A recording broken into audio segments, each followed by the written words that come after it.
Hello बच्चों, कैसे हैं आप लोग। आज मैं फिर हाजिर हुआ हूं छोटे से अपडेट को लेकर के। आप लोग बोर्ड परीक्षा की तैयारी कर रहे होंगे, ये उम्मीद है। और कोई आईआईटी की तैयारी कर रहा होगा, कोई नीट की कर रहा होगा। सभी बच्चे इस वीडियो को ध्यान लगाकर समझे। आज छोटा सा अपडेट है हमारा सोल्यूशन नामक चैप्टर से। सोल्यूशन को एक ही नजर में हम खत्म करेंगे। सोल्यूशन की छोटी छोटी चीजों की जानकारी जिन बच्चों को नहीं रहती, वो न्यूमेरिकल्स नहीं कर पाते हैं, डेरिवेशन नहीं कर पाते हैं, फार्मूले नहीं जनरेट कर पाते हैं, और फार्मूले से कैसे हमको उसकी परिभाषा तैयार करना है वो नहीं कर पाते हैं। यानी बहुत छोटी छोटी कमियां हैं बच्चों पर। इस वीडियो को देखने के बाद सारे डाउट क्लियर हो जाएंगे आप लोगों को। आप भूल जाएंगे किसी और का वीडियो देखने के लिए। इसलिए इस वीडियो को देखना बहुत ही जरूरी है। अब मैं चाहता हूं कि कोई भी बच्चा इसको स्किप ना करे और अंत तक देखे। अंत तक देखने से उसको पूरे डाउट क्लियर हो जाएंगे। और जो मेरी इस चैनल में नए बच्चे जुड़ रहे हों, उनसे यही उम्मीद है कि वो तुरंत इसको सब्सक्राइब करें, और सब्सक्राइब करने के बाद बेल आइकन दबाएं, अपने दोस्तों तक शेयर करें, जिससे अधिक से अधिक बच्चों को इसका लाभ मिल सके। तो बच्चों आइए चलते हैं। पहले हम जानते हैं सोल्यूशन क्या है। What is solution.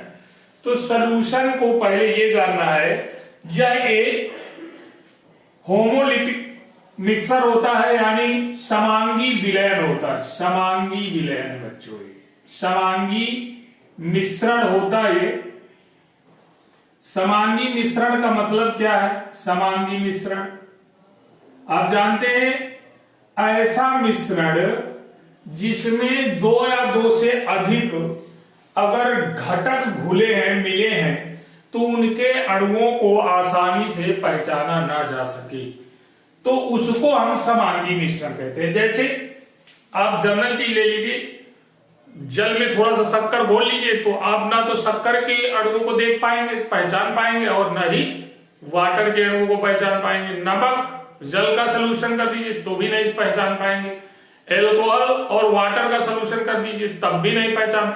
यानी हम दोनों घटकों के दो जो हमारे कंपाउंड्स के मेन घटक हैं, उनके अणुओं को अगर ना पहचान पाए तो उसको हम समांगी मिश्रण कहते हैं। बच्चों समांगी मिश्रण को जब तक नहीं जानेंगे तो आप सोल्यूशन के बारे में नहीं जानेंगे।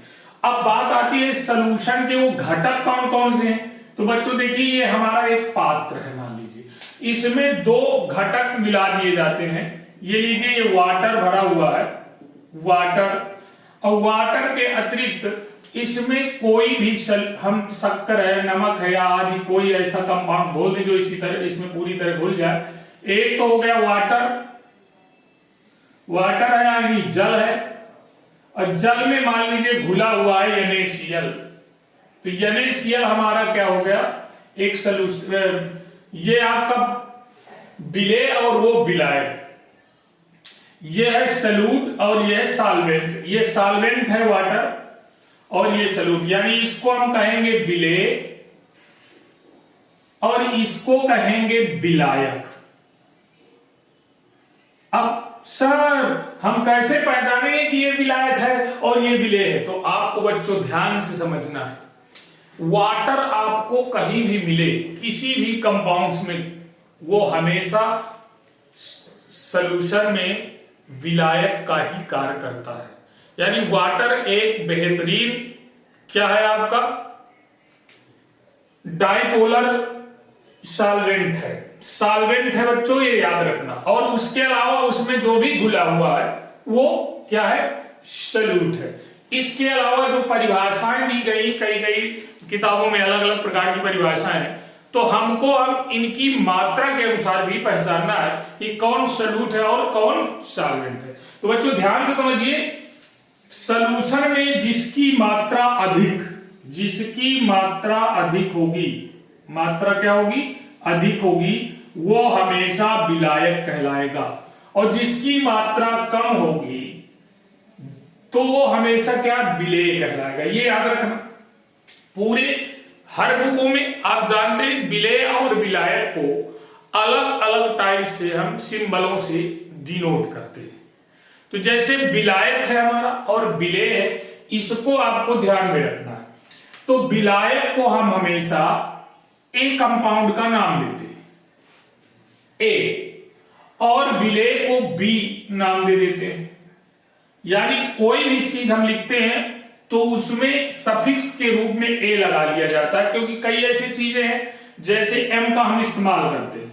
एम का मतलब मोलर मास भी होता है, एम का मतलब मोलरिटी भी होता है, एम का सिंबल मोलरिटी भी होता है, तो हम लोग भ्रमित हो जाते हैं। तो जैसे हम विलेय के भार को लिखते हैं डब्लू, तो डब्लू सफिक्स बी कर देते हैं, ये भार हो जाता है। याद रखना, यही चीजें जानना है आपको, छोटे छोटे अपडेट जानना। और अगर हम इसको एमडी कर दें तो ये हो जाएगा आपका विलेय का मोलर द्रव्यमान, इस कह देंगे मोलर द्रव्यमान, मोलर द्रव्यमान है ये। अब मोलर द्रव्यमान के अलावा अगर हम यहां एन सफिक्स बी कह दें तो ये मोलों की संख्या बच्चों, मोलों की संख्या ये मोलों की संख्या। और जो भी अपडेट्स विलेय से लेंगे उसमें सफिक्स के नंबर में बी लगा दिया जाता है। और बच्चों विलायक में क्या करते हैं, जब कोई चीज जैसे डब्लू सफिक्स ए ले रहे हैं तो ये विलायक का भार हो गया, विलायक का भार, विलायक का भार। दूसरा अगर इसमें यम सफिक्स ए कर दें तो बच्चों ये विलायक का मोलर द्रव्यमान हो जाएगा, विलायक का मोलर द्रव्यमान। अगर यन सफिक्स ए कह दें तो ये हो जाएगा विलायक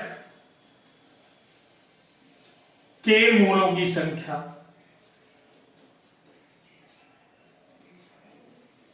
विलायक के मोलों की संख्या।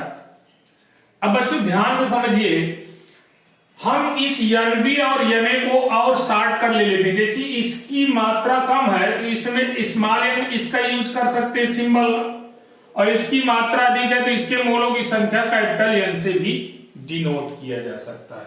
तो बच्चों हमारा सबसे पहला सॉल्यूशन में क्या क्या पाया जाता है आप देख रहे हो, यह है विलयन। तो विलयन में दो चीज है, विलेय और विलायक। यानी इसका मान लीजिए डब्लू भी मात्रा घुली हुई है, इसकी डब्लू ए मात्रा, तो विलयन की कितनी मात्रा हो गई, तो W A plus W suffix B equal W. यानी पूरी मात्रा हमारी अगर डब्लू देखना है तो इन दोनों की मात्रा का योगफल कर दिया जाए, ऐड कर दिया जाए, तो ग्रांड टोटल जो वेट आएगा वो सॉल्यूशन का वेट हो जाएगा। बच्चों ये चीज पहले हमको जानना भी मस्ट था। सॉल्यूशन पढ़ने से पहले हम इन चीजों को नहीं जानेंगे तो आगे हम अपडेट नहीं कर सकते अपने आप को। अपडेटिंग करना है तो सबसे पहले इस चीज को जानना है।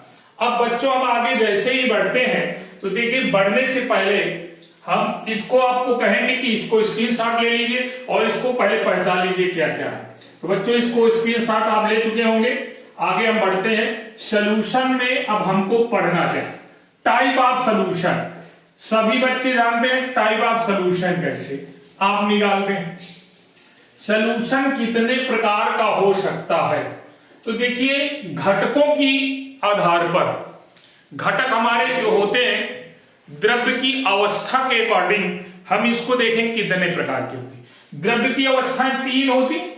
आपकी जो आईपीएल की टीम थी बहुत बेहतरीन टीम थी, और उसी के नेम से आप लखनऊ सुपर जायंट्स के नेम से आप इसे बना सकते हैं।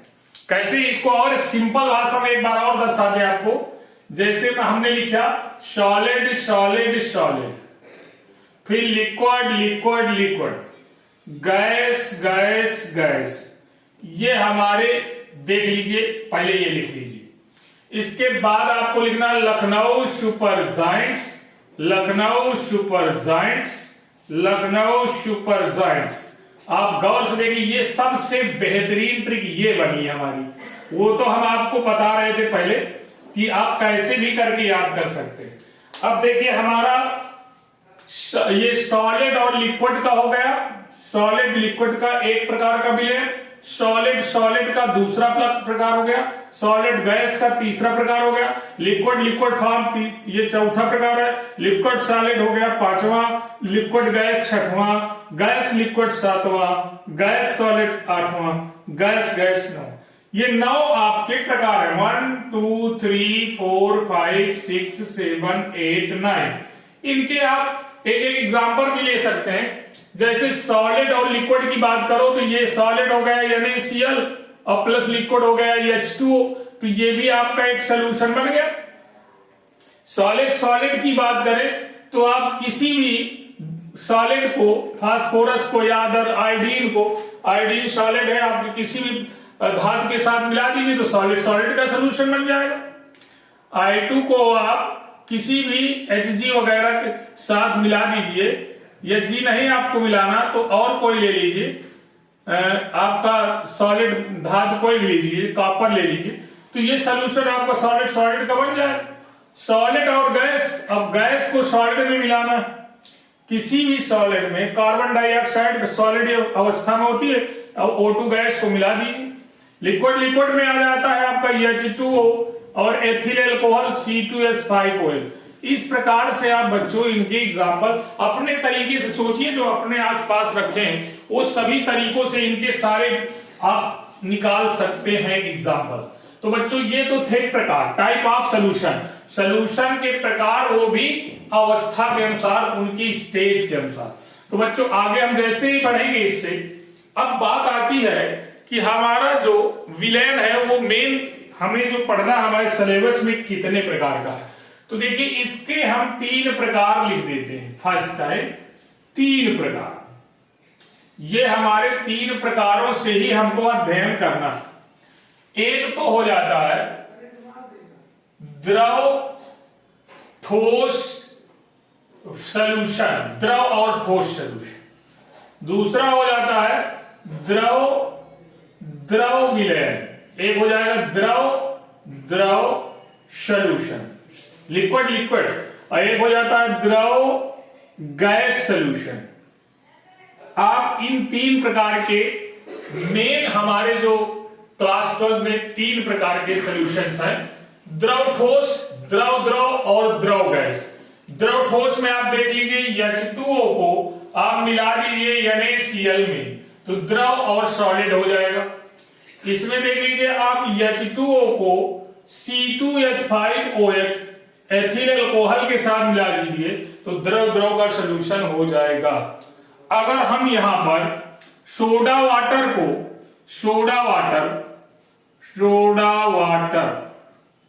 को हम CO2 के साथ मिला दें तो ये द्रव गैस सॉल्यूशन हो जाएगा। बच्चों इनको हमें समझना है कि हमें इनमें क्या क्या पढ़ना है। अगर सोडा वाटर वाला सॉल्यूशन है तो इसमें हमको हेनरी का नियम पढ़ना होगा। हेनरीज लॉ, हेनरी का नियम याद रखना। हेनरी का नियम हमेशा द्रव और गैस सॉल्यूशन में लागू होता है, और द्रव में राउल्ट का नियम लागू होता है। राउल्ट के नियम का पालन करना, राउल्ट का नियम लागू होता है, राउल्ट का नियम लागू होता है। यहां हमें राउल्ट का नियम पढ़ना। और ठोस द्रव या द्रव ठोस में हमारे पास अणुसंख गुणों का अध्ययन करना होगा। अणुसंख गुणों का अध्ययन हमको द्रव ठोस सॉल्यूशन में करना होगा। तो आप समझ गए होंगे हमें कितने प्रकार की चीजों का अध्ययन करना है, इसको विशेष कर ध्यान देना। तो बच्चों बोर्ड परीक्षा में जो राउल्ट्स का नियम है और ये जो हेनरीज लॉ है ये बहुत ज्यादा बोर्ड परीक्षा में आते हैं। तो बच्चों इससे पहले भी हमें कुछ चीजें जानकारी में रखना होगा, तभी हम इन सॉल्यूशनों को पढ़ेंगे। तो बच्चों इनसे पहले हमको क्या पढ़ना है? तो बच्चों इनसे पहले हमको सांद्रता क्या है, सांद्रता या कैपेसिटी या शक्ति जानना होगा। विलयन की शक्ति क्या है, पावर क्या है। जब तक हम पावर नहीं जानेंगे तो इन चीजों का अध्ययन नहीं कर पाएंगे। तो बच्चों अब आपको हम बताने जा रहे हैं किसी सॉल्यूशन की सांद्रता क्या है, या ये सांद्रता को नापने के लिए हमारे पास निर्धारित करने के लिए कई पद होते हैं। बच्चों पदों के अध्ययन के पहले हम जान लें कि ये जो सांद्रता होती है वो क्या है। किसी भी विलयन में हम किसी भी सॉल्यूशन में कितना मिलाते हैं, यानी विलेय की मात्रा कितनी है हमारी, ये निर्धारित करता है उसकी कैपेसिटी को या पावर को। विलेय की जितनी अधिक मात्रा हम मिलाते जाएंगे उतना ही पावरफुल सॉल्यूशन बनेगा। अगर हम सॉल्वेंट की साथ सॉल्यूट को नहीं मिलाते, कम करते जाते हैं, तो जितना सॉल्यूट आप कम करते जाएंगे उतना ही सॉल्यूशन की पावर कम होती जाएगी। तो बच्चों ये आपको ध्यान में रखना होगा। ये कई प्रकार से इसका निर्धारण किया जाता है। इसका जो मापन होता है वो देखिए, पहला मापन कैसे करते हैं हम किसी भी पावर का, तो पहली बात तो वेट बाई वेट पहला नंबर। दूसरा नंबर है वेट बाई वॉल्यूम। तीसरा नंबर है वॉल्यूम बाई वॉल्यूम।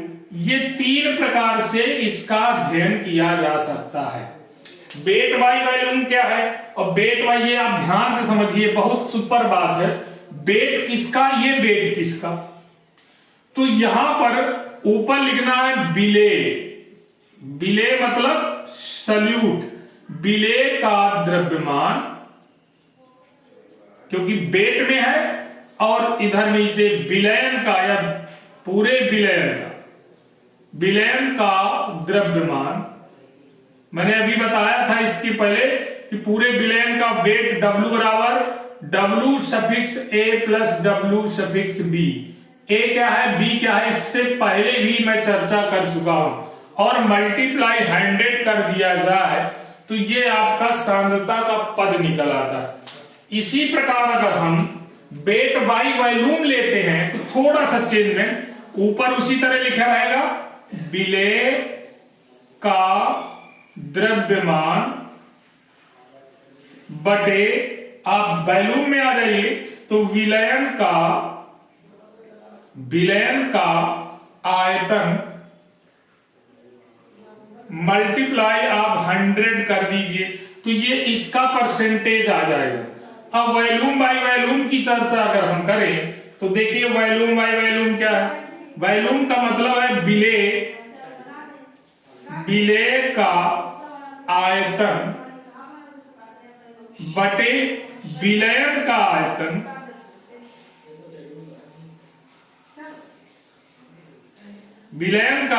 मल्टीप्लाई 100। ये तीनों प्रकार से हम वेट बाई वॉल्यूम और वॉल्यूम बाई वॉल्यूम, तीनों प्रकार से हम इसका मेजरमेंट कर सकते हैं, इसका पावर का मेजरमेंट। तो बच्चों आपको समझ में आया होगा। इसके अलावा भी अगर हम इसका मेजरमेंट करते हैं तो कुछ और हैं इसके मेजरमेंट करने के तरीके। एक पीपीएम में और एक पीबीएम में, पार्ट पर मिलियन पीपीएम में और PB part per billion PPB में। इसकी सांद्रता आप निकाल सकते हैं। पार्ट पर मिलियन में ये तीनों प्रकार से किसी भी एक प्रकार का यूज कर सकते हैं। केवल 100 जहां मल्टीप्लाई करते हैं वहां 10 के पावर 6 कर देंगे। यानी यहां पर हम लिख सकते हैं विलेय का। अब बच्चों आप का के आगे द्रव्यमान भी लिख सकते हो, और ये भी पहला नंबर, या इसका द्रव्यमान आयतन लिख सकते हो, द्रव्यमान लिख सकते हो, द्रव्यमान आयतन लिख सकते हो, आयतन लिख सकते हो।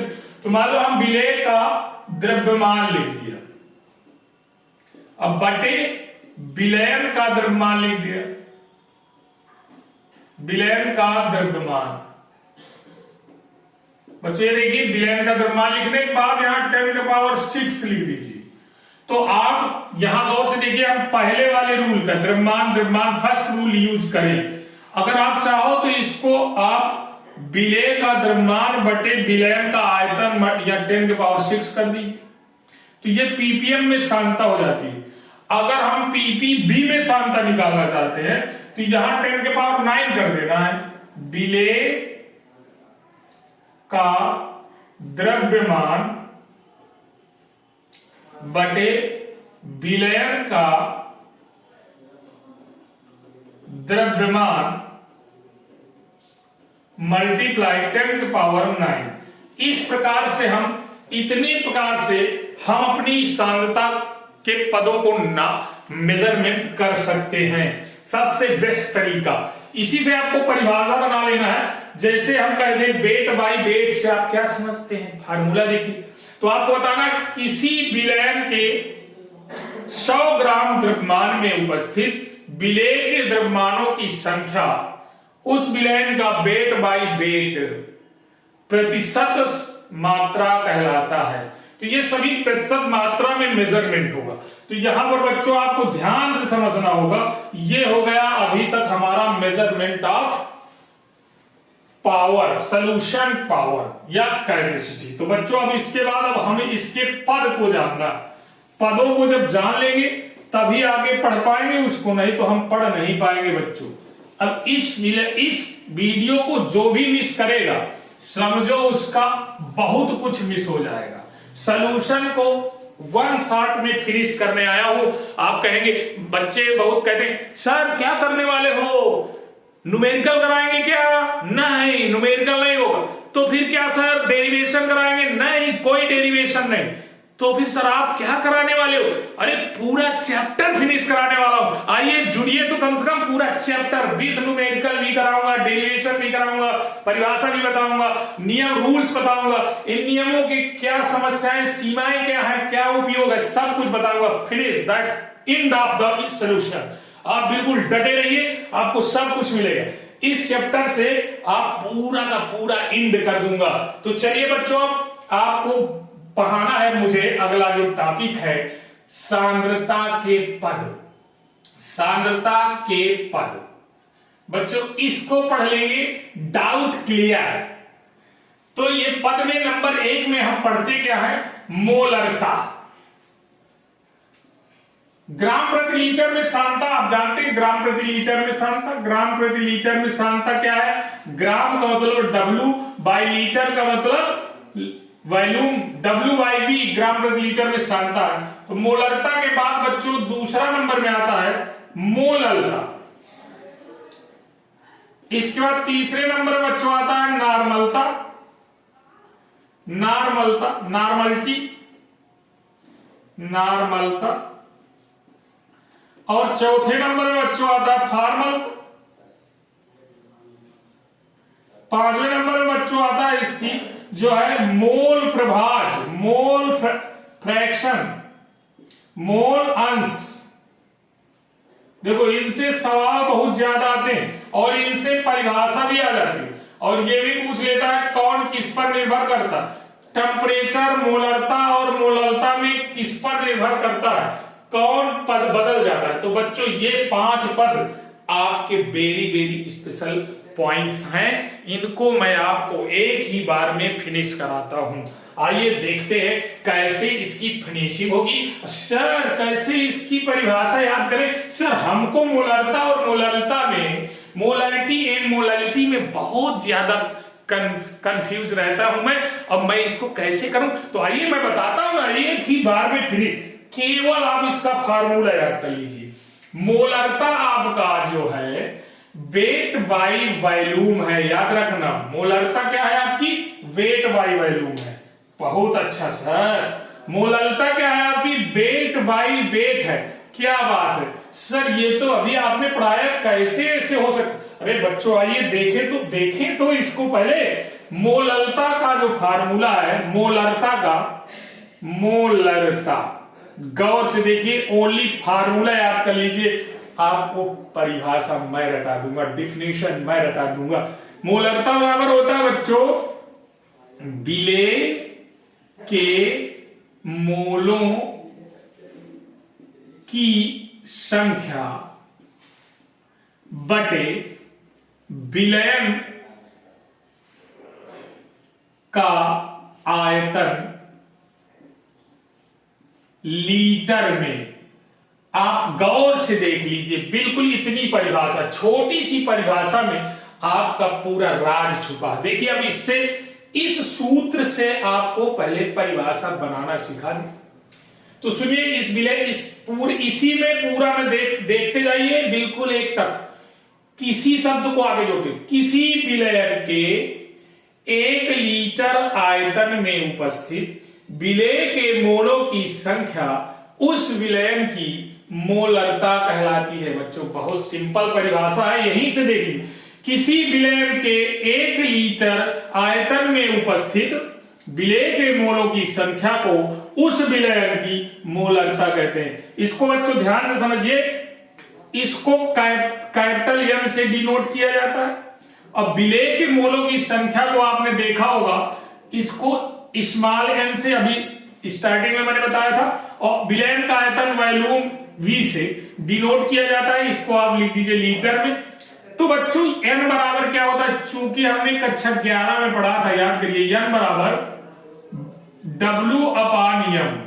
अगर ऐसे लिखते हैं तो ये भी मोलरता, तो मैंने अभी बताया था विलेय को कैपिटल बी से सफिक्स के रूप में लगा दिया जाता है। तो बच्चों इसका फार्मूला क्या बन जाएगा, ये हो जाएगा n बराबर WB/m सफिक्स b मल्टीप्लाई, देखो लीटर को हटाइए, अगर कोई ml में दिया और लीटर और ml में दिया, ml लीटर को ml में बनाना है तो क्या होगा, 1000 का ऊपर मल्टीप्लाई हो जाएगा तो 1000/v, ये कैपिटल M बराबर हो जाएगा। तो बच्चों गौर से देखिए, इसका फार्मूला भी जनरेट कर सकते हो, वेरी सिंपल। इसको देखिए क्या है, ये क्या है, यम, इसको कहते हैं मोलरिटी। मोलरिटी है बच्चों ये। W/B क्या है, विलेय का द्रव्यमान, ये क्या है हमारा W/B, और विलेय का मोलर द्रव्यमान क्या है, मोलर द्रव्यमान बच्चों M∩B है। अब इसके बाद वॉल्यूम क्या है, विलयन का आयतन है, विलयन का आयतन ml में होगा, चूंकि 1000 का ऊपर आपने मल्टीप्लाई कर दिया तो b का m होगा, ml में होगा। तो ये आपकी सारी चीजें रखी हैं, M∩B क्या है, W∩B क्या है, b। जब भी आप कोई न्यूमेरिकल्स लगाएंगे तो सिंपल सी बात है, इतनी चीजें हमें जरूरत होती है। कंपाउंड का M∩B आपको निकालना पड़ेगा। कैसे निकालेंगे M∩B, देख लीजिए, जैसे M∩B निकालना है, मान लीजिए NaCl का निकालना है, तो बच्चों आपको Na और Cl के दोनों के मोलर मास पता हो। सोडियम का होता है 23 बच्चों, Cl का होता है 35.5। अब दोनों को ऐड कर दीजिए तो 58.5, तो यहां पर मोलर मास NaCl का निकल आया 58.5। इसको इस प्रकार से निकाल सकते हैं। तो मोलरता के बाद मोललता में आ जाइए बच्चों। मोललता और मोलरता में क्या डिफरेंस है, मैं अभी फार्मूला के तहत बताता हूं, तभी आपको डिफरेंस समझ में आएगा। तो चलिए इसको मिटा देता हूं मैं जितना मुझे जरूरत है, इसके बाद आपको बताता हूं, और इसको मिटाऊंगा तो फिर आपका गड़बड़ हो जाएगा मामला। तो गड़बड़ भी नहीं हो, हमारा काम भी चल जाए, ऐसा कुछ करते हैं। तो चलिए सर बताएं क्या होता है। तो देखिए मोलरता के बाद आप आ गए मोललता में। मोललता का मतलब मोललिटी,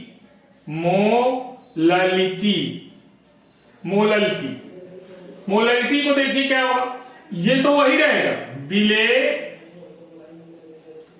के मोलों की संख्या सेम रहेगा बच्चों, लेकिन विलयन के आयतन की जगह में विलायक का द्रव्यमान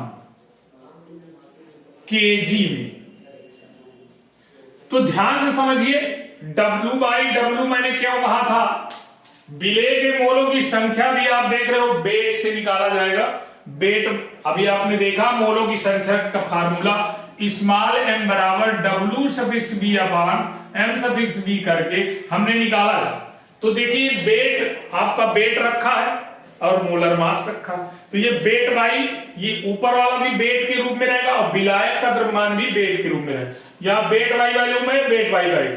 जो बच्चा इतना ध्यान रखता है, कभी इनके डाउट क्लियर हो जाते हैं। देखिए यह आयतन दिया है तो V है, वॉल्यूम है, इधर द्रव्यमान दिया है तो ये क्या W। तो अब आपको इसकी परिभाषा भी वेरी सिंपल, सेम उसी तरह बना लीजिए, एक ही शॉट में सारी परिभाषाएं फिनिश। परीक्षा में आ जाएगा, छोड़ेंगे नहीं। किसी विलायक के 1 किलोग्राम द्रव्यमान में, देखिए सेम उसी तरह, किसी विलायक के 1 लीटर आयतन, तो यहाँ किसी विलायक के 1 किलोग्राम द्रव्यमान में उपस्थित विलेय के मोलों की संख्या उस विलयन की मोललता कहलाता है। इसको स्मॉल एम से डिनोट करते हैं बच्चों, ध्यान रहे, इसको स्मॉल एम से। देखो स्मॉल एम इक्वल विलेय के मोलों की संख्या, आप उसी तरह लिख दीजिए एम सफिक्स ए, इसको विलेय के मोलों की संख्या रखिए। अब विलायक का द्रव्यमान मैंने बताया था W सफिक्स ए, अब यहां पर ए न रख के बी रखना पड़ेगा क्योंकि विलेय है। अब ये उसी तरह इसमें बी अगर मान लिया जाए तो ये बी भी हो गए, तो यहां पर हम क्या लिख देंगे W सफिक्स बी बटे M suffix B multiply 1000 upon W suffix A. आप स्मॉल m की वैल्यू इस प्रकार से निकाल सकते हैं। यहां पर गौर से देखिए, ये केजी में था इसलिए 1000 का गुणा किया गया, जैसे वो लीटर में था 1000 लीटर बराबर 1000 लीटर, जो 1000 ml बराबर 1 लीटर होता है, इसी प्रकार 1000 ग्राम बराबर 1 किलोग्राम होता है बच्चों, ध्यान रखना। तो ये हो गया आपका, ये हो गई मोलरिटी, मोललता। W भी हो गया, अभी आपने देखा विलेय का भार, W के बाद M भी हो गया विलेय का मोलर द्रव्यमान, W क्या हो गया विलायक का द्रव्यमान। इस प्रकार से इस फार्मूले को भी आप जनरेट कर सकते हो बच्चों। तो ये परिभाषा के साथ साथ अगर आपको केवल इतना याद है तो इसमें डिफिनेशन भी क्लियर, इसका डेरिवेशन भी क्लियर, इसका फार्मूला भी क्लियर। क्या बात है सर, पहले कहां थे, अभी तक क्यों नहीं आए आप? और इसके पहले अगर बताते सर तो हम इस सवालों को, ऐसे सवालों को तो चुटकी में हल कर ले जाते सर, कभी डाउट भी नहीं होता हमको। मोलरिटी और मोललता, मोलरिटी और मोललिटी में डिफरेंस का पता चल गया। आप देखिए बेटा, एक चीज बार बार एग्जाम में आता है कि मोलरता तथा मोललता में ताप का क्या प्रभाव पड़ता है, टेम्परेचर किस पर भारी पड़ता है। तो बच्चों ध्यान रखें, यहां पर वेट बाई वेट है और यहां पर वेट बाई वॉल्यूम है। याद रखना, सॉल्यूशन को अगर हीट कर दिया जाएगा तो कोई भी सॉल्यूशन है, ये लीजिए मान लीजिए सॉल्यूशन है, तो जैसे ही इसको हीट करेंगे तो इसके जो मॉलिक्यूल्स है बहुत तीव्र गति से बहुत ज्यादा गति करने लगेंगे, इसलिए इसके वाष्प दाब में भी, प्रेशर में भी परिवर्तन आ जाए और इसका वॉल्यूम बढ़ता चला जाएगा। यानी अगर वॉल्यूम बढ़ रहा है तो मोलरिटी घटती चली जाएगी। वॉल्यूम का चूंकि हम क्या कर रहे हैं, डिवाइड कर रहे हैं, तो यहां पर विशेष ध्यान दीजिए, टेम्परेचर का मोलरिटी पर बहुत बड़ा प्रभाव पड़ता है। मोलरिटी, ध्यान रहे, ये बार बार क्वेश्चन पूछा गया क्योंकि इस साल अभी फिजिक्स का पेपर आप लोगों ने देखा होगा, ऐसे क्वेश्चन पुटअप किया गया है कि आप अपने स्तर से आपको बताना। तो सॉल्यूशन में भी ऐसे क्वेश्चन है जो आपके अकॉर्डिंग पूछा जा सकता है कि आप बताइए कि क्या प्रभाव पड़ता है, कैसे समझाइए।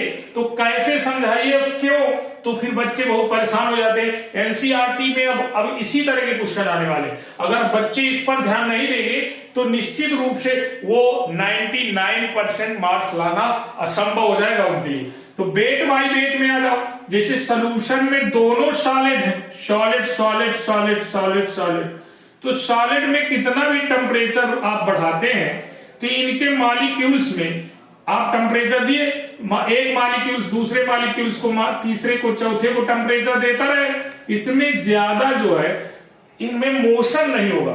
जब इनके मॉलिक्यूल्स ज्यादा मोशन नहीं करेंगे तो इसके वॉल्यूम में ज्यादा परिवर्तन नहीं पड़ने वाला। तो यहां पर आपकी मोललता पर ज्यादा कुछ भी इफेक्ट नहीं पड़ेगा, टेम्परेचर बढ़ाने पर मोललता के मान पर कोई विशेष प्रभाव नहीं पड़ता। ये आपको बताना है। क्यों? क्योंकि मॉलिक्यूल्स जो है ज्यादा गति नहीं करेंगे। सॉलिड के जो मॉलिक्यूल्स है बहुत समीप समीप होते हैं, उनमें जो मॉलिक्यूलर के बीच में बैकेंट होता बहुत कम होता है, तो इनकी जो मोशन है वो भी कम हो जाती है, तो कोई विशेष परिवर्तन पड़ने वाला नहीं है। तो टेम्परेचर का इफेक्ट किस पर पड़ता है? टेम्परेचर का इफेक्ट किस पर पड़ता है बच्चों, ध्यान से देखिए, आपकी मोलरता पर पड़ता है। इसमें आपकी मोलरता में कमी आ जाती है, याद रखना। ये बहुत ही इंपॉर्टेंट क्वेश्चन था जो मैंने अभी आपको समझाया। आप बिल्कुल बिल्कुल हिसाब से देखते रहिए। तो बच्चों याद रहे, बहुत लोग तो हमारे चैनल में जुड़ने का नाम नहीं ले रहे। जो एक बार जुड़ गया वो दोबारा बाहर जाने का नाम नहीं ले रहा। क्या बात है, जो नए हैं वो सब्सक्राइब नहीं करना चाहते, उनका ईगो हर्ट हो रहा है। तो कोई बात नहीं, ना सब्सक्राइब करें ना जुड़े, लेकिन निश्चित रूप से याद रखें, अगर वीडियो पूरा देखा जाएगा तो लाभ जरूर होगा। नेक्स्ट आगे आते हैं नॉर्मलता में। तो देखिए आप आगे बढ़ते हैं। तो बच्चों वीडियो को सब्सक्राइब करते जाएं, जिससे मेरा हौसला बढ़ेगा और भी मैं नए नए अपडेट्स लेके आऊंगा। नाम तो बहुत लोगों ने कमाया है, लेकिन काम बहुत लोगों ने नहीं किया। नाम कमाने के लिए दुनिया डटी पड़ी है, कुछ लोग तो पैसा कमाने के लिए डटे हैं। तो भाई हम लोगों को क्या मानते हो आप, ये आपके ऊपर है। तो चलिए अब आते हैं नॉर्मलता। नॉर्मलता क्या है, इसका भी फार्मूला जरा देखिए। सर नॉर्मलता का फार्मूला बताएं क्या? हाँ बताओ बेटा। तो नॉर्मलता का फार्मूला होता है विलेय के ग्राम तुल्यांकों की संख्या बटे विलयन का आयतन। बहुत अच्छा बताया बच्चों। अगर हम यहां पर ये प्रश्न आपसे पूछेंगे तो बता तो देंगे फार्मूला, लेकिन एक समस्या आती है बच्चों, ये ग्राम तुल्यांकों की संख्या क्या है। ग्राम तुल्यांकों की संख्या जिस स्टूडेंट को नहीं आएगी, नॉर्मलिटी नहीं निकाल सकता। तो पहले हम आपको बताएंगे ग्राम तुल्यांकों की संख्या क्या है, फिर पहले परिभाषा समझ लीजिए। परिभाषा तो उसी तरह बनाना है, बिल्कुल सिंपल। देखते जाइए कैसे बनाते हैं हम। ये आपका वॉल्यूम जो है 1 लीटर की चर्चा करेगा। आप जानते हैं वॉल्यूम 1 लीटर बनाया जाता है। तो किसी, देखो कितना सुपर, आपके फार्मूले में ही आपकी डेफिनेशन छिपी है, कभी सोचा भी नहीं होगा आपने। तो आप सोच लीजिए ना जरा एक बार। तो देखिए किसी विलयन के 1 लीटर आयतन में उपस्थित विलेय के ग्राम तुल्यांकों की संख्या उस विलयन की नॉर्मलता कहलाती है। क्या डेफिनेशन है, इसी फार्मूले में रखी। कभी सोचा है आपने? Please think about. नहीं सोचा। आप बड़े बड़े यूट्यूबर की ओर भागते रहते। अरे छोटे यूट्यूबर भी कमाल के होते बच्चों, कभी देखा होगा तब मजा आएगा। तो देखिए इसमें परिभाषा कैसे, किसी विलयन के 1 लीटर आयतन में उपस्थित विलेय के ग्राम तुल्यांकों की संख्या उस विलयन की नॉर्मलता कहलाती है। क्या बात है सर, बहुत अच्छा परिभाषा तो आपने रटा दिया। हाँ, रटाने के लिए ही आया हूं, सुपर अपडेट लेके आया हूं। बस बने रहिए वीडियो में, मजा आएगी तब। अगर स्क्रिप्ट किया गए काम से, इसलिए डटे रहिए। समय ज्यादा नहीं लगता, लेकिन ट्रिक बहुत अच्छी मिल रही है बच्चों, तो छोड़ना नहीं। अब आगे देखिए, अब इस फार्मूले को अगर हमें जनरेट करना है तो नॉर्मलिटी जो है हमारी n है, ये तो जानते हैं नॉर्मलिटी। अब हमें सर ये ग्राम तुल्यांकों की संख्या क्या है हमको नहीं पता, तो बच्चों फिर कभी नहीं पाएंगे। तो देखिए ग्राम तुल्यांकों के बारे में पहले बता दें यहां पर गौर से। ग्राम तुल्यांकों की संख्या बराबर होता है बच्चों विलेय का भार, विलेय का भार बटे विलेय का तुल्यांकी भार, तुल्यांकी भार बच्चों इक्विवेलेंट वेट, यानी विलेय का वेट अपॉन इक्विवेलेंट वेट। तो बच्चों यहां पर अब हम लिखेंगे क्या, गौर से देखिए। विलेय के ग्राम तुल्यांकों की संख्या को हम W सफिक्स B अपान E है इक्विवेलेंट वेट, अपान वॉल्यूम V लिख दिया जाएगा। आप समझ गए होंगे। तो जैसे ही नॉर्मलिटी यहां लिखी जाएगी यानी इक्वल, तो WB बी लिखें अथवा ना लिखें क्योंकि विलायक यूज नहीं किया जा रहा, डब्ल्यू का लिखिए। डब्ल्यू मल्टीप्लाई यहां लीटर में था बच्चों, तो 1000 अपॉन E इंटू वी। ये फार्मूला अगर क्रॉस मल्टीप्लाई कर दें तो नॉर्मलिटी का तो फार्मूला ये बन गया। अगर इससे वेट निकालना है तो क्रॉस मल्टीप्लाई कर दीजिए, W इक्वल NEV बटे 1000। ये फार्मूला भी आप देख लीजिए जनरेट हो सकता। तो अगर वेट निकालना है तो NEV। अब बच्चों समस्या आती है कि ये सर इक्विवेलेंट वेट कैसे निकालें, क्योंकि क्लास 9th में हमारे सिलेबस में था नहीं, 11th में हमने ज्यादा कुछ सीखा नहीं, इक्विवेलेंट निकालना नहीं आता। सर सवाल फिर कैसे लगाएंगे? तो इक्विवेलेंट वेट निकालने के लिए विशेष कर ध्यान दीजिए बच्चों, E इक्वल होता है molar mass upon valency. Valency, अब आपको वैलेंसी आना चाहिए। वैलेंसी तीनों की अलग अलग होती है, चाहे वो एसिड हो, चाहे वो बेस हो और चाहे वो साल्ट हो। बच्चों एक नजर में देखेंगे तो ये निकालना सीख जाएंगे। एसिड में जितने H+ आयन निकलेंगे वही उसकी वैलेंसी होगी। जैसे HCl है बच्चों, इसको हम देखें तो एक H+ आयन और एक Cl- आयन आता है, तो यह Cl की वैलेंसी हमारी हो गई 1। दूसरी बात आ गया H2SO4 बच्चों, इसको हम अगर निकालें तो 2H+ आयन होता है plus SO4 double minus ion होता है, तो यहां पर 2 H+ आयन है, अर्थात इसकी वैलेंसी H2SO4 की हो गई 2। तो इसी प्रकार बच्चों कितने भी अम्ल हैं, जितने में जितने H+ आयन आए, जिस अम्ल में जितने H+ आयन आए उसकी वही वैलेंसी होती है। इसको हम हिंदी में क्षारकता भी बोलते हैं। तो बच्चों अब दूसरी बात आती है बेस की। मान लीजिए NaOH है क्षार, इसमें Na+ आयन और प्लस OH- आयन। यहां पर OH- आयनों की संख्या जितनी होगी उसकी वही वैलेंसी होगी। जैसे एक OH है तो इसकी वैलेंसी 1, 2 OH होते तो 2, 3 OH होते तो 3। तो बच्चों अगर आप साल्ट की बात आए तो Na2SO4 जैसे हमने लिख दिया, इसमें आपको ध्यान रखना है 2 एलिमेंट्स है। जैसे Na की वैलेंसी 2 होगी, 2 Na है, और SO4 की वैलेंसी आपकी हो जाएगी -2।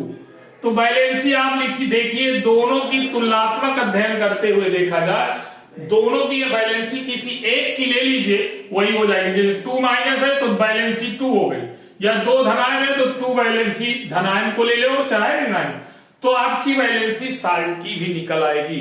उसके धनायनों की संख्या और ऋणायनों की संख्या को आप कॉमन लेने के बाद जो बचे, जो भी कॉमन लेने के बाद कॉमन रूप से हो वही उसकी वैलेंसी होती है। तो इस प्रकार से हम नॉर्मलिटी अध्ययन कर लेते हैं बच्चों, और फॉर्मलता का भी अध्ययन इसी तरह कर लेते हैं। यहां ग्राम तुल्यांकों की जगह ग्राम अणुओं की संख्या लिख देंगे तो फॉर्मेलिटी आ जाएगी। इसे F से डिनोट करते हैं, बाकी सेम फार्मूला बच्चों। अब बात आती है मोल फ्रैक्शन की। मोल फ्रैक्शन आपको बहुत इंपॉर्टेंट है, तभी राउल्ट्स का नियम और ये जो आपका हेनरी का नियम था ये समझ में आएंगे। हेनरी का नियम। सर वीडियो बड़ा होता जा रहा है, बड़ा होने से अच्छा है कि पहले हमें छोटी छोटी चीजें जानना है, तभी हम आगे बढ़ सकते हैं। तो मोल अंश क्या है? मोल अंश बराबर होता है किसी एक घटक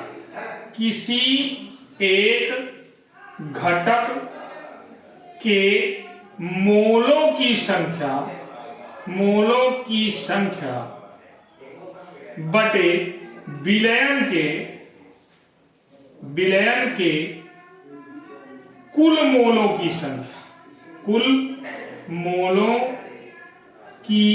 संख्या। तो बच्चों देखिए इससे आपको निकालना है। मान लीजिए अब आपको यहां एक बार फिर मैं समझाऊंगा। यह है सॉल्यूशन, इसमें 2 घटक हैं, द्विअंगी सॉल्यूशन है, एक है विलेय और दूसरा है विलायक।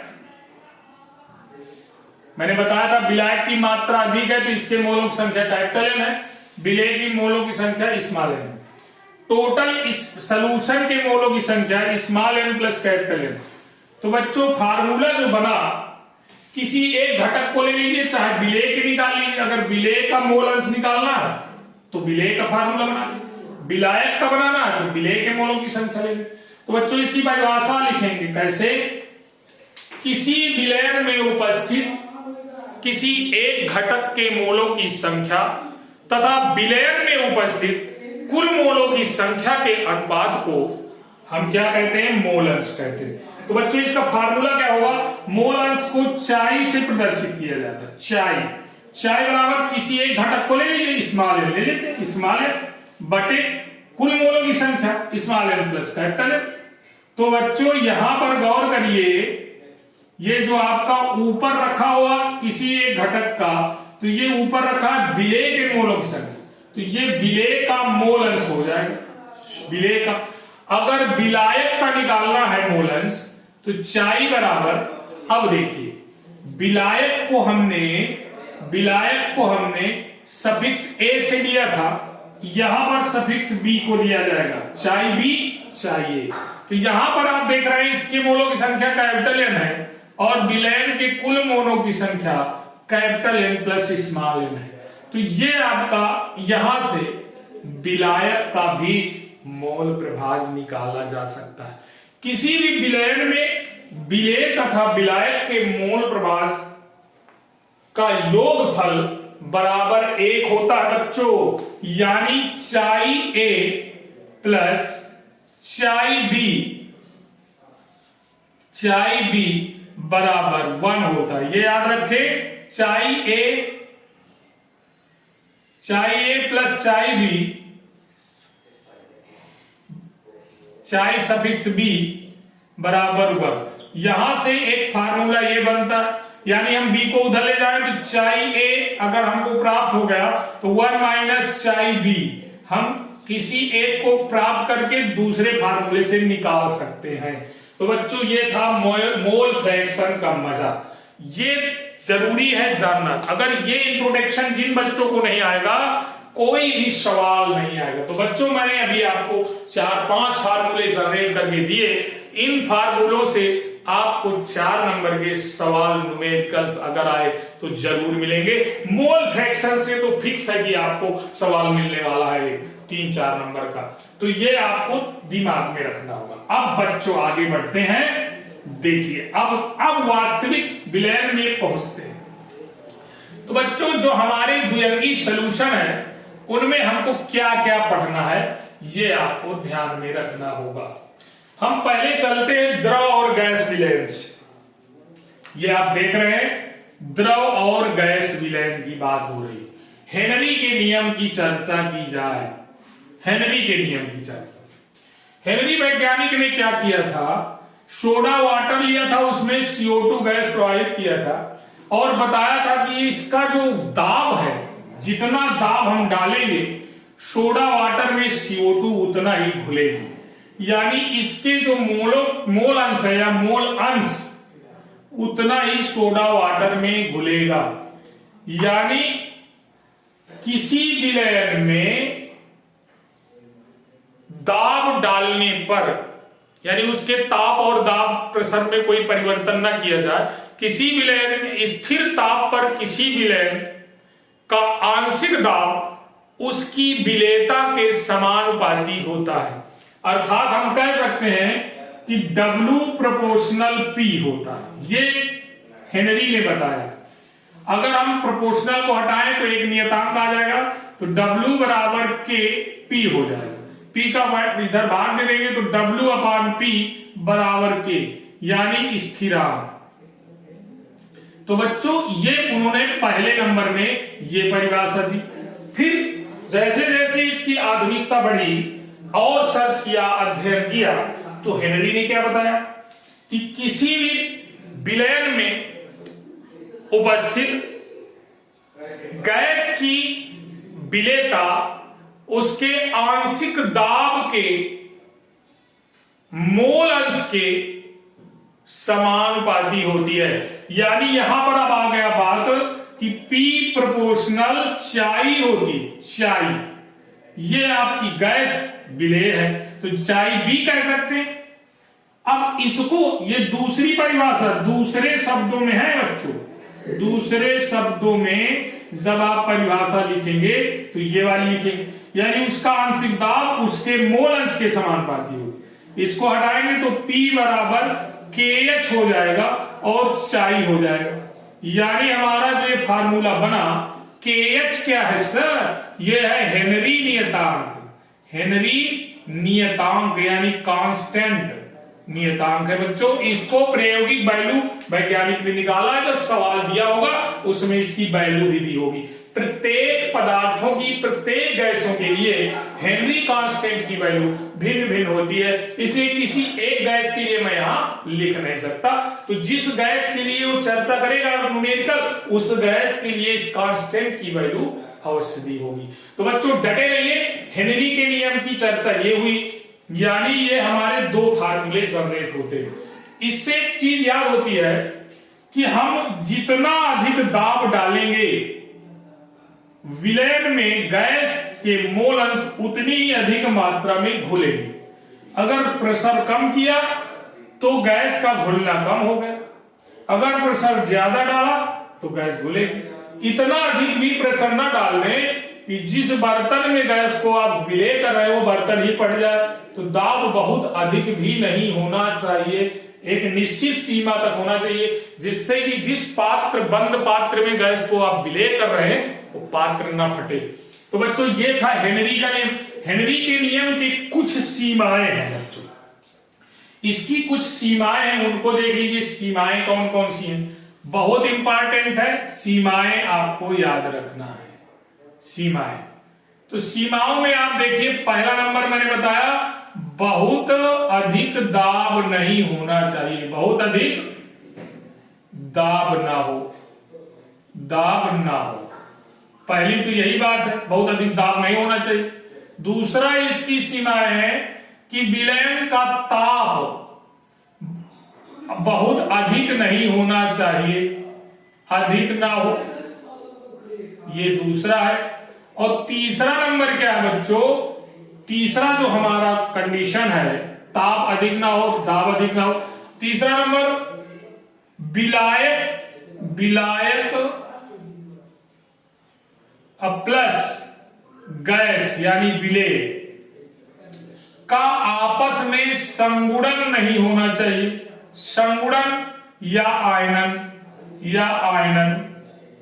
नहीं होना चाहिए। तो ये तीन इसकी सीमाएं हैं। अगर ये नहीं आप याद रखेंगे, संगुणन और आयनन नहीं होना चाहिए, ये भी इंपॉर्टेंट टॉपिक है। अगर इन चीजों को याद नहीं रखेंगे तो मजा नहीं आएगा। अब इसी सीमाओं के बाद अनुप्रयोग आता है बच्चों, हेनरी के नियम का अनुप्रयोग। अनुप्रयोग क्या है, इसके दो अनुप्रयोग अक्सर आते हैं। तो पहला अनुप्रयोग, अगर हम गैस में प्रेशर नहीं रखेंगे तो गैस निकल जाएगी। जैसे हम सोडा वाटर पेय पदार्थ बनाते हैं, थम्स अप, कोका कोला आदि जो मार्केट में मिलते हैं, उसमें CO2 गैस घोली जाती है और बनाया जाता है। अगर उनके जो ढक्कन है हमारे बोतल के, जो हमारे क्या है हमारे, उसके ऊपर जो ढक्कन आप लगाते हैं उसको उच्च दाब पर बंद करना चाहिए। यानी बोतल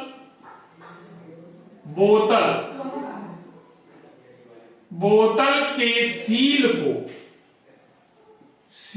को उच्च ताप पर बंद करना चाहिए।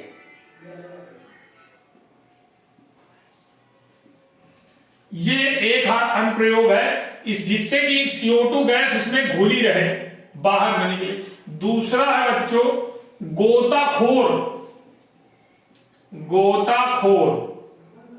गोताखोर जैसे ही जल में नीचे जाते हैं तो हाई प्रेशर पड़ने के कारण नाइट्रोजन उनके शरीर में घुल जाती है, और जैसे ही वो बाहर निकलते हैं तो वो नाइट्रोजन गैस तुरंत बाहर निकलती है और शरीर में बाल रोमों के छिद्रों से निकलती है, तो उसका शरीर एकदम लहूलुहान हो जाता है, ब्लड तक निकलने की चांसेस हो जाते हैं। तो नाइट्रोजन की विलेयता को कम करने के लिए गोताखोरों के सिलेंडर में हीलियम गैस मिलाई जाती है। तो ये भी आपका हेनरी के नियम का अनुप्रयोग है। अगर ना मिलाई जाए तो वो लहूलुहान हो जाएंगे, यहां तक तमाम गोताखोरों की मृत्यु भी हो जाती है। थर्ड नंबर क्या है, हमारे श्वसन प्रोसेस में O2 तथा CO2 का जो आवागमन होता है, यानी हम कहेंगे परिवहन होता है, परिवहन वो भी आपके हेनरी के नियम से होता है। तो इस प्रकार से इसके 3 अनुप्रयोग हो गए। तो बच्चों, आज का वीडियो बहुत बड़ा ना हो, इसके लिए मैं हेनरी के नियम तक आपको पहुंचा पाया हूं। कल अगले वीडियो में आपसे तुरंत फिर हम हाजिर होंगे, सॉल्यूशन का राउल्ट्स का नियम, राउल्ट के नियम को बताएंगे। राउल्ट का नियम भी बहुत इंपॉर्टेंट टॉपिक है। इसमें आदर्श विलयन, अनादर्श विलयन की चर्चा होगी। इनके अलावा इनमें अंतर की चर्चा होगी। इसके अलावा राउल्ट के नियम से धनात्मक विचलन, ऋणात्मक विचलन और उनमें अंतर की भी चर्चा होगी। इससे राउल्ट के नियम से एक न्यूमेरिकल जरूर आता है या थ्योरी आती है। तो बच्चों, इस वीडियो को देखने के बाद सीक्वेंस के साथ आप राउल्ट के नियम पर आगमन करेंगे। कल फिर मिलेंगे, राउल्ट के नियम तो चर्चा होगी, विस्तृत जानकारी दी जाएगी। तो thank you, have a nice day. फिर मिलते हैं कल, बाय बाय।